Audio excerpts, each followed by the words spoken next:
China no necesita ver sus puertos cerrados para sentir presión. No necesita que una flota enemiga bloquee físicamente sus costas. No necesita que el mundo declare una guerra abierta.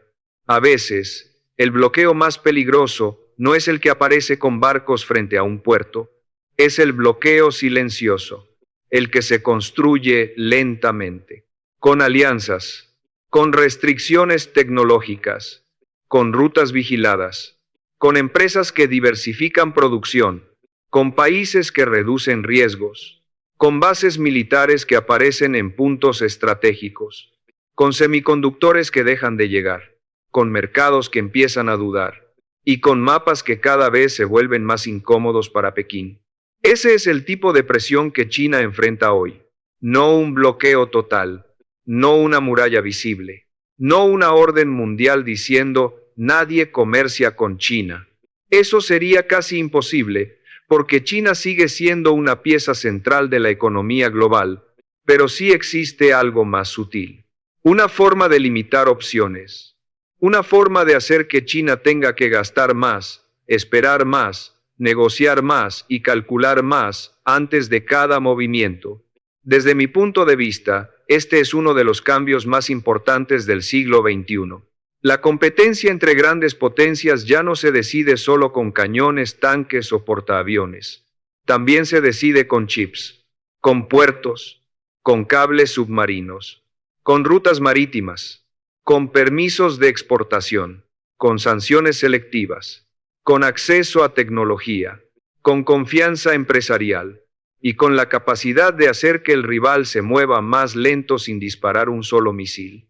Por eso llamo a esto un bloqueo silencioso, porque no siempre se ve, pero se siente.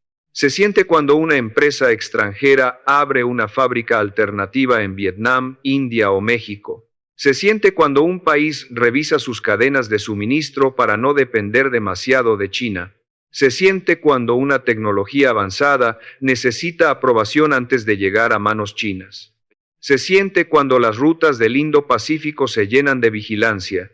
Se siente cuando Filipinas, Japón, Australia y Estados Unidos coordinan más ejercicios. Se siente cuando Guam gana más importancia. Se siente cuando Taiwán se convierte en un punto todavía más delicado. Y se siente cuando los mercados empiezan a valorar el riesgo geopolítico como parte del costo real de hacer negocios. China entiende este problema. Por eso habla de autosuficiencia. Por eso invierte en semiconductores. Por eso intenta fortalecer su mercado interno. Por eso construye más barcos. Por eso busca rutas alternativas. Por eso invierte en infraestructura global. Por eso intenta reducir su dependencia de Occidente. Pero reducir una dependencia construida durante décadas no es fácil. Una economía del tamaño de China no cambia de dirección como un barco pequeño. Se parece más a un enorme buque cargado de contenedores. Puede girar, pero necesita tiempo, necesita espacio, necesita estabilidad y sobre todo necesita que el mar no se cierre mientras intenta maniobrar. Ahí está el problema. Estados Unidos y sus aliados no necesitan cerrar todo. Solo necesitan presionar los puntos correctos. Tecnología avanzada, rutas marítimas sensibles, confianza empresarial, acceso a mercados, aliados regionales, capacidad logística, narrativa internacional. Cada punto parece separado, pero juntos forman una red. Y una red puede limitar más que una barrera, porque una barrera se ve. Una red se siente desde muchos lados al mismo tiempo. Pensemos en los semiconductores. Un chip no parece tan dramático como un portaaviones. No produce la misma imagen para una miniatura, pero puede ser más importante que muchos barcos, porque los chips están dentro de casi todo: computadoras, teléfonos, autos eléctricos, armas modernas, satélites, centros de datos, inteligencia artificial, sistemas de vigilancia, redes de comunicación y fábricas inteligentes. Si una potencia no puede acceder a la tecnología más avanzada, su desarrollo se vuelve más difícil. No imposible, pero más lento, más caro, más dependiente de sustituciones internas. Y en una competencia estratégica, llegar tarde puede ser tan peligroso como perder una batalla. Ese es uno de los frentes del bloqueo silencioso. No se trata de impedir que China produzca todo. China produce muchísimo. El problema es impedir que avance libremente en los sectores que definirán el futuro. Inteligencia artificial, computación avanzada, armamento inteligente, robótica, sistemas de comunicación, diseño de chips, fabricación de semiconductores de última generación. La pregunta no es si China puede innovar. Claro que puede. La pregunta es cuánto tiempo, cuánto dinero y cuánta presión necesita para reemplazar lo que antes podía obtener con menos dificultad. Y mientras China intenta resolver ese frente tecnológico, también enfrenta el frente marítimo. Sus rutas siguen siendo vitales. El mar del sur de China sigue siendo sensible. El estrecho de Malaca sigue siendo un cuello de botella. Taiwán sigue en el centro del tablero.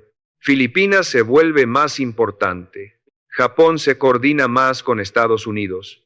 Guam funciona como punto de apoyo. Australia ofrece profundidad. Y cada una de estas piezas añade presión al mapa. Aquí aparece una pregunta importante. ¿Puede China romper este bloqueo silencioso? La respuesta depende de qué entendamos por romperlo. Si romperlo significa seguir comerciando con el mundo, China ya lo hace.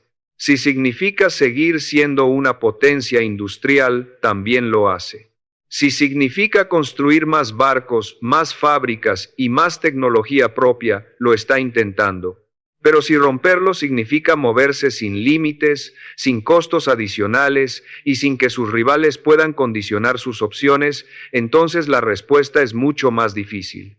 Porque la red de presión no busca paralizar a China mañana, busca hacer que el ascenso chino sea más costoso, más lento, más vigilado, más incierto.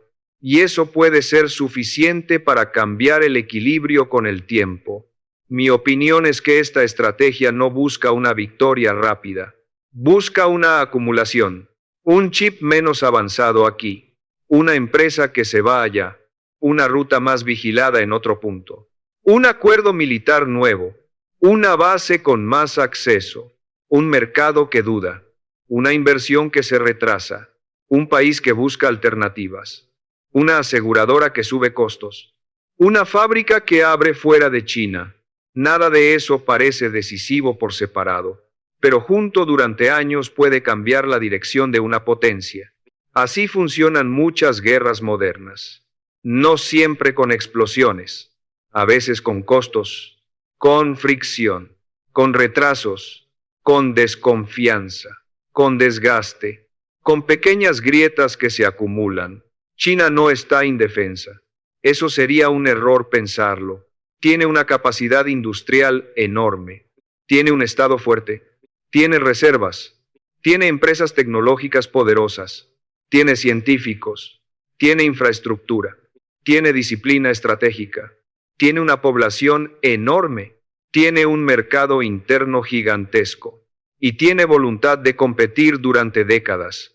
Pero precisamente por eso, la presión contra China no se hace de forma simple.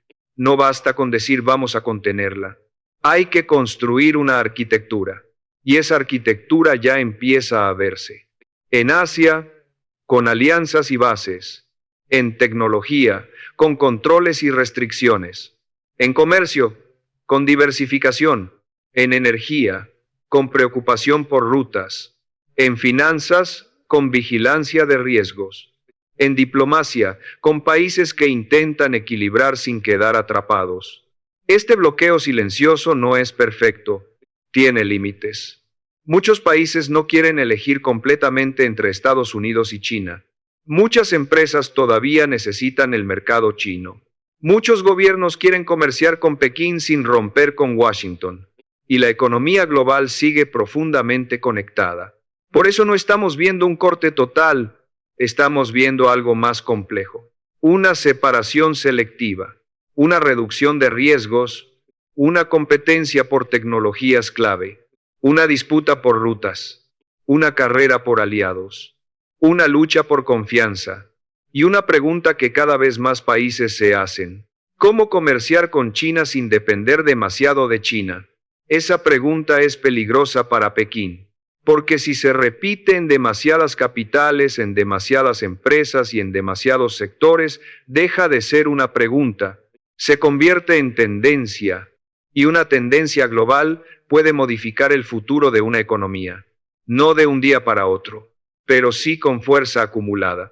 China intenta responder con su propio plan: más autosuficiencia, más innovación nacional, más comercio con el sur global, más inversión en infraestructura, más influencia diplomática, más monedas alternativas, más rutas terrestres, más presencia marítima, más control sobre sectores estratégicos. Pero cada respuesta también tiene costo. Innovar requiere tiempo. Sustituir tecnología requiere inversión. Construir rutas alternativas requiere años. Convencer socios requiere confianza. Y mantener crecimiento requiere consumo, empleo y estabilidad interna. Ese es el desafío central. China debe romper la presión externa mientras administra presiones internas: deuda, mercado inmobiliario, demografía, consumo, empleo juvenil, confianza empresarial, transición tecnológica, y al mismo tiempo competir con Estados Unidos en el mapa global. No es una tarea sencilla. Por eso el bloqueo silencioso puede ser tan efectivo, porque no ataca solo un punto, aumenta la dificultad de todos los puntos.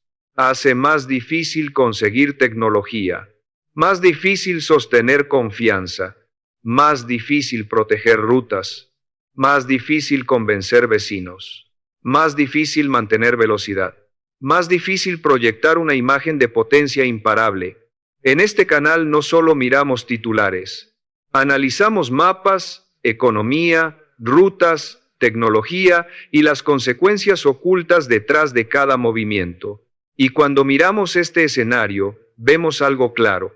China no está bloqueada como en una guerra tradicional, pero sí está entrando en un entorno donde cada paso cuesta más. Y en una carrera larga el costo de cada paso importa.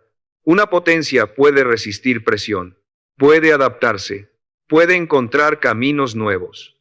Pero si cada camino nuevo es más largo, más caro y más riesgoso, entonces la competencia cambia. Estados Unidos y sus aliados parecen apostar a eso.